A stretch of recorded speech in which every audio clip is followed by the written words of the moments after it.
Garfield's scary surprise. "Hey, Garfield, listen to this," said John as he was reading the newspaper. "It says here a woman was cleaning out her attic and discovered a chest full of treasure worth $1 million. Garfield's ears immediately perked up. "Wow, that would sure buy a lot of donuts, and passies, and sippies," said Garfield. "Who knows? There might even be treasure in our attic," joked John. "No one's been up there in ages, except maybe some spiders." Garfield cringed at the mere thought of those creepy creatures. "So do I." "I'll tell you what," said John. "If you and Odie will clean out the attic while I'm visiting Aunt Lola, you can keep whatever treasure you find. And if you don't find anything, well, at least we'd have a nice, clean room." "Don't hold your breath," cracked Garfield. "The only thing I intend to clean out is the refrigerator." But after John left, Garfield found himself thinking more and more about hidden treasure. His curiosity soon trumped over his laziness and fear of spiders, and in no time Garfield and his dust-busting Odie were in the attic. "Look at this mess," exclaimed Garfield as they gazed in horror at the dusty, junk-filled room. "We don't need a broom, we need a bulldozer. Let's get out of here. No treasure's worth this much work." But then, as fate would have it, Odie unleashed an enormous sneeze that sent dust and Garfield flying like a furry missile. Garfield hurled across the room and smacked headlong into an old picture of a clown hanging above a boarded-up fireplace. And that is when it happened. Suddenly, the entire fireplace swiveled halfway around, revealing a small open space. "A secret compartment," gasped Garfield, still dazed and wobbly. "I must have triggered some hidden mechanism when I hit that picture. And look, Odie, there's a trunk inside. This is it. I'm rich." "Grrr," growled Odie. "Okay, so we're rich," added Garfield hesitantly.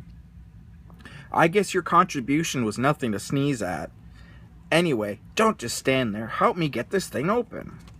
The two treasure hunters quickly hauled out the trunk and flung it open. Like a jack-in-a-box, out sprang a strange little ghost. Haunting laughter filled the air. "Great Caesar's ghost!" Garfield screamed. "Close, but no cigar," replied the ghost.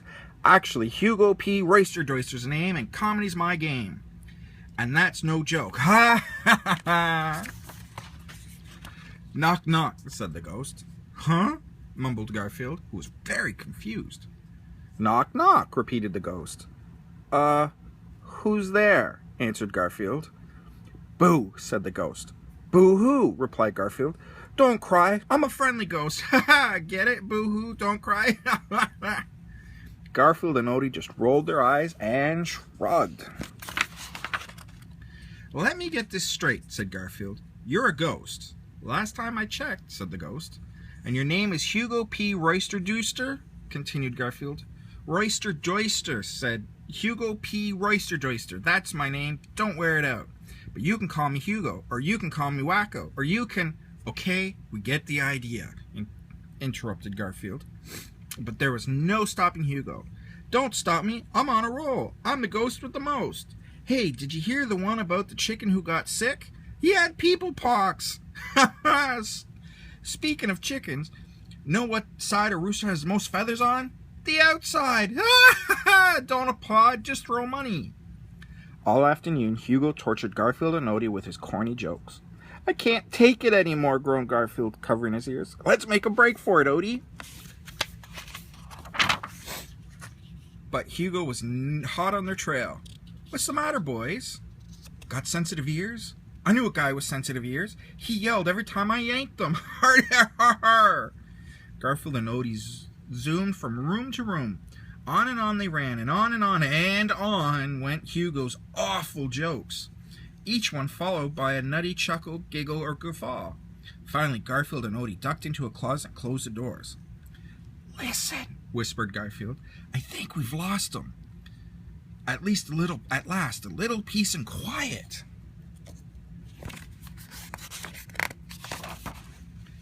But no sooner had Garfield uttered those words than Hugo materialized right through the door. Ta-da! But seriously, folks, what do you get when you cross a dog with an elephant? A squash dog! A loud laugh echoed through the closet, but this time it was not Hugo snickering or snorting. It was Garfield. "Now that's more like it," said Hugo, finally calming down. "Was wondering what a ghost had to do to get a laugh around here."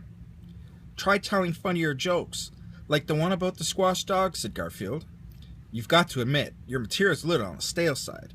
Hey, your jokes would be old too if you'd been cooped up in that trunk for the last 50 years.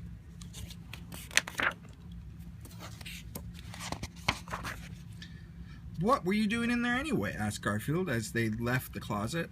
"Not much," replied Hugo. "That trunk didn't have a lot of legroom. Not that I have any legs. But seriously, I once haunted theaters and dance halls before the amusing Arbuckle." "Hey, that was John's grandfather's old comedian name." "Old comedian," said Garfield. "Don't interrupt, son. I've got half a century of lost time to make up for. Like I was saying, I used to have a life before I got trapped in that loony Arbuckle's trunk and stuff behind the fireplace. What a weird guy he was." "It must run in the family," thought Garfield. "Ever since then," continued Hugo, "I've been telling the same jokes to myself over and over. Fortunately, I've never told a joke I didn't like." "All joking aside, it's been really lonely. You're not going to make me go back in there, are you?" "Well, hesitated Garfield. I really don't think John wants a ghost in the house." Tears began sprouting from Hugo's eyes. "For crying out loud," sighed Garfield, "I hate to see a grown ghost cry." "I'll do anything," pleaded Hugo. "Birthday parties, seances, Halloween bashes. Just give me an audience." "What am I supposed to do?" asked Garfield, throwing up his paws. "All the old theaters and dance halls closed down years ago. I'm afraid you'll just..." "Hey, that gives me an idea. It's a long shot, but it's the only shot we've got. Follow me. We're going on a little trip." Garfield led Hugo and Odie to an old abandoned building. "It's my old haunt," whooped Hugo. "The Tons of Fun Theater. My ghost pals and I were frightfully happy here." "How'd you know?" "I didn't," said Garfield. "But the legend around town is this building's haunted. That's why it's never been torn down. People are too afraid to come near it." "My friends must still be here then," said Hugo excitedly. "Well, I hate to joke and run, but it's time to scare up some fun. Hoo-hoo! I'm a poet and didn't even know it. Yuck. I've got 1,000,000 of them. Come on, let's get this show on the road." Hugo zipped through the door of the theater. "Hey, wait for us," yelled Garfield. Garfield yanked open the door. You first, Odie." "Good evening, ladies and germs," said Hugo. "Hugo?" squealed the ghost. "Hugo P. Roysterdeister? That's my name. Ask me again, I'll tell you the same," said Hugo instantly. Instantly, the building erupted into chaos of ghostly laughter.